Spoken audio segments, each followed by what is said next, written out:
In this video I'm going to give you a sneak preview of some of my future projects that I'm planning,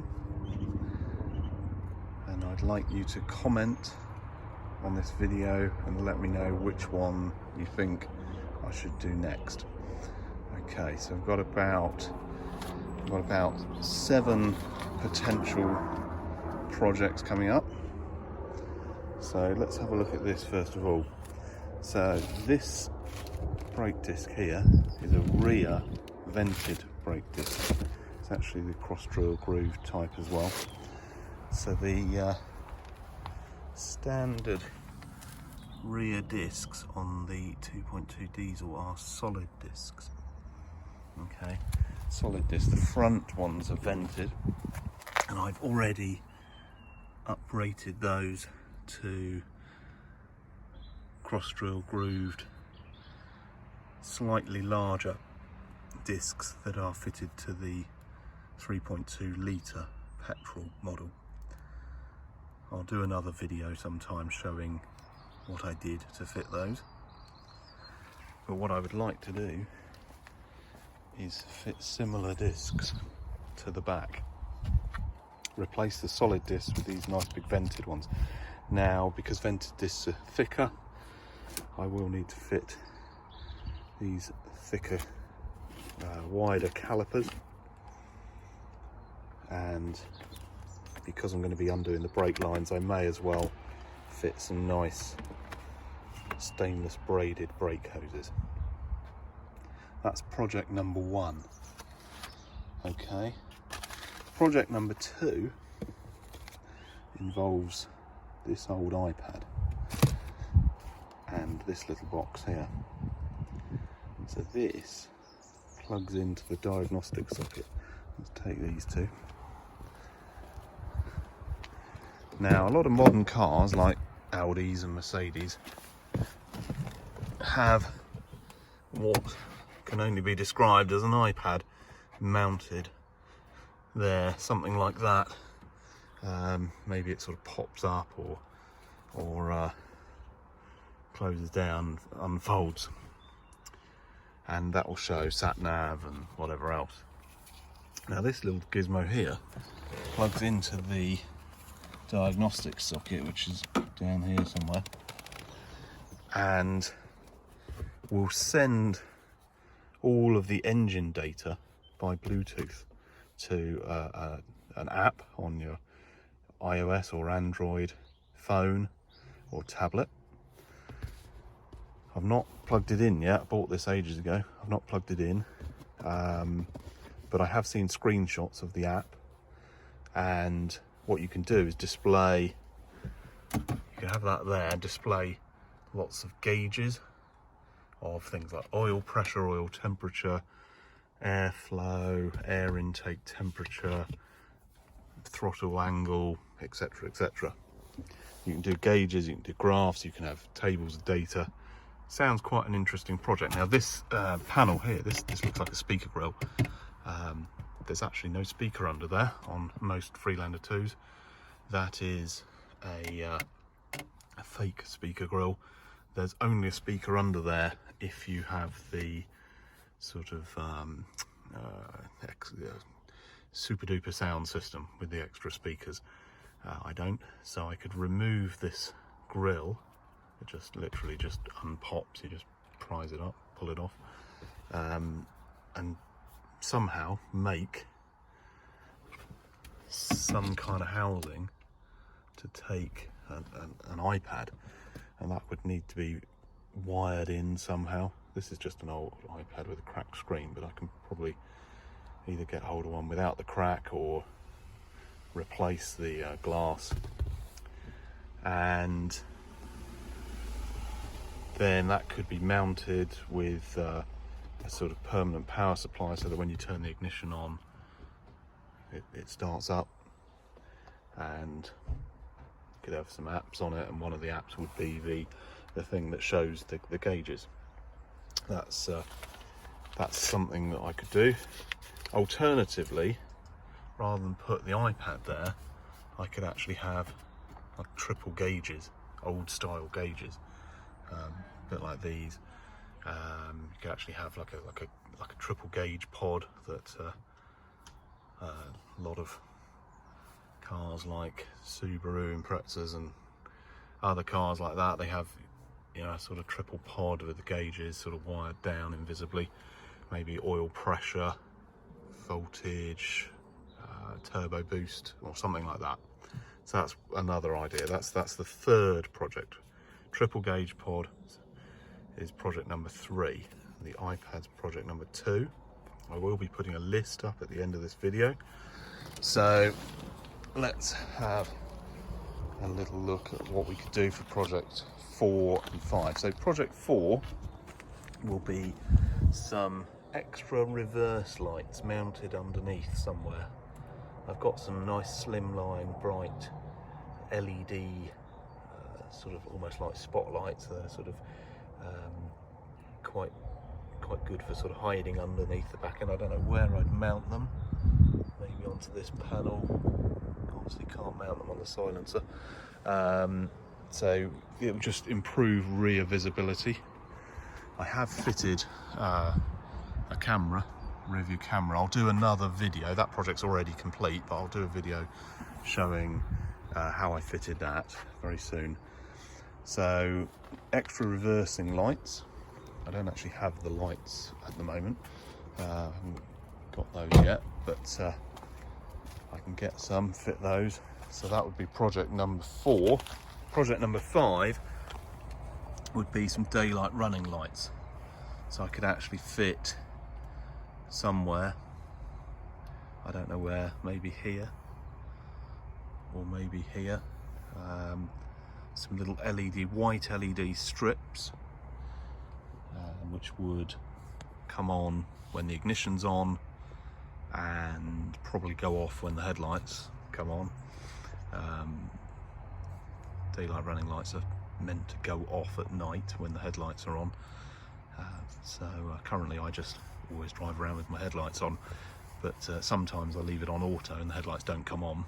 So it'd be nice to have some extra lights, extra sort of white LED strips. So that's project number 5. Now project number 6 is an interesting one. Project number 6 uses this. It's a float switch. Okay. Now there is a common, I won't say fault, a common Achilles heel with the Freelander 2s, and that is the air filter box here. At the bottom of the box, somewhere down here, there's a hole that's about inch and a half, about 3 centimeters diameter drain hole, and it should have a rubber diaphragm protecting it, so that if you go through deep water and the water level rises up, the rubber seal stops that water going into the air filter and stops it getting sucked into the engine. Now, a lot of Freelander 2s don't have that rubber seal fitted, either because it's fallen off or because Land Rover haven't fitted it. I heard that they stopped fitting them after a while. I've been through very deep water in this car a couple of times where it's come up over the front of the bonnet. A bit worrying to then discover that seal's missing. So some people just make a new seal.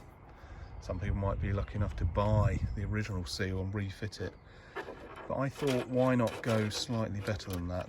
The worry with putting your own seal diaphragm in there is it's got to be thin enough and soft enough to allow the water to pour out under gravity. So if any water gets sucked in through here, either because you're driving in the rain or wading or washing the car or whatever, then that's going to come down and it's going to find its way into the bottom of the air filter box. Wouldn't it be great if, rather than rely on a seal to attempt to sort of let that water dribble out, you actually had a float switch mounted in the bottom of the air filter housing, and when water got in there, that would rise and it could activate a pump. It's like a bilge pump on a boat. So the pump would then pump the water out automatically. We could actually have a manual override switch as well, or a push button or something to, you know, if you're gonna wade through a big puddle, you just flick the switch before you go through, and the pump will run, and any water that finds its way through the air intake will just automatically get pumped out. Or maybe after you've gone through deep water, you just press a button for 5 seconds and pump out anything that's accumulated. And if you forget to press the switch or the button, this will activate and do the job for you. Maybe it could have a red light or a beeper or something to let you know that it's running. Exactly like you have on a boat. Okay, so the boat has automatic bilge pumps that will kick in, pump out any water that ends up in the bottom of the hull. Okay, so that's an interesting solution to that common problem. And then project number 7 would be a big one, a winch. Okay, Freelander 2, not many winches available.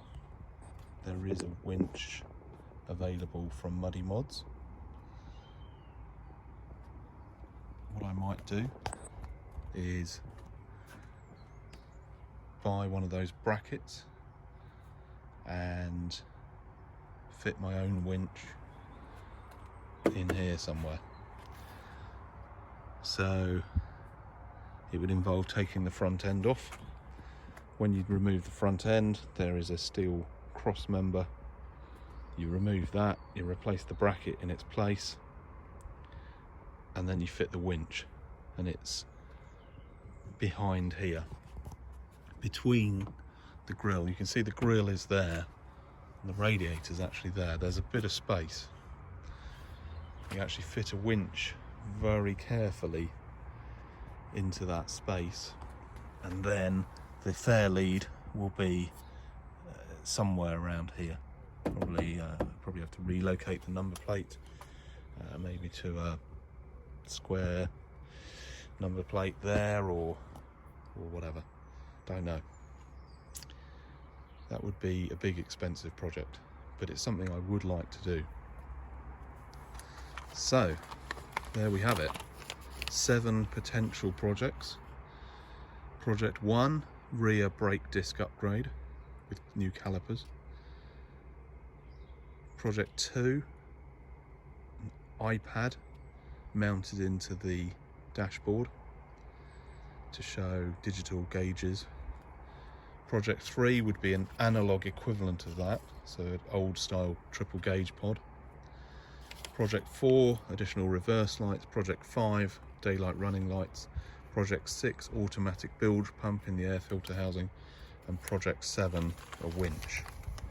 Oh, almost forgot, there is an 8th project, a bonus project.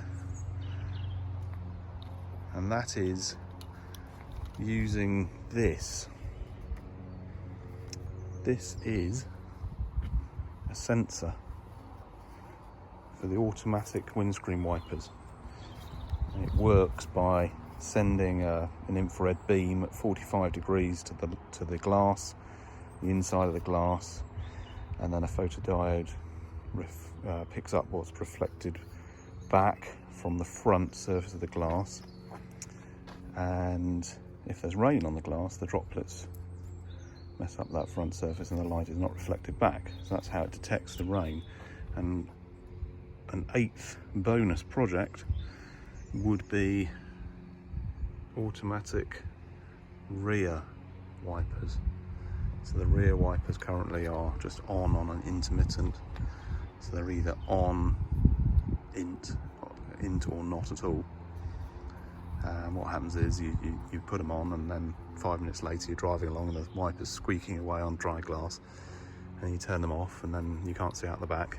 So wouldn't it be great if I could use this sensor to somehow, I don't know, I don't know, I'd have to probably take it apart or something, but sort of mount that in the rear window,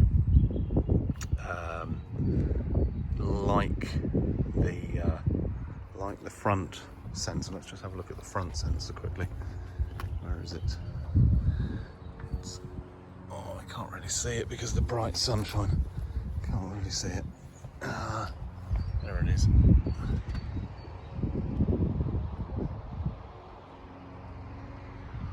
So what I'd have to do, because this sensor gives out a data output, it's not CAN bus, it's one of the other protocols, I'd probably have to take this completely apart, get at the circuit board and actually measure the photodiode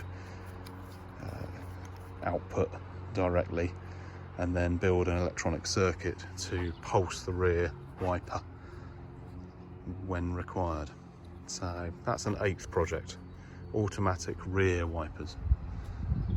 So let me know which project you'd like me to do next. I do want to do all of the projects, but I'll let you choose which one I do next. So please subscribe to my channel, like and share and all the other things, and let me know by leaving a comment which project you'd like me to tackle next, and we can do that to celebrate getting 1,000 subscribers. We're about 600 and something at the moment, so getting there. When we get to 1,000 subscribers, I think it's worth doing a special project, so I'll let my viewers decide. Okay, I look forward to seeing your comments. Thank you for watching. Bye.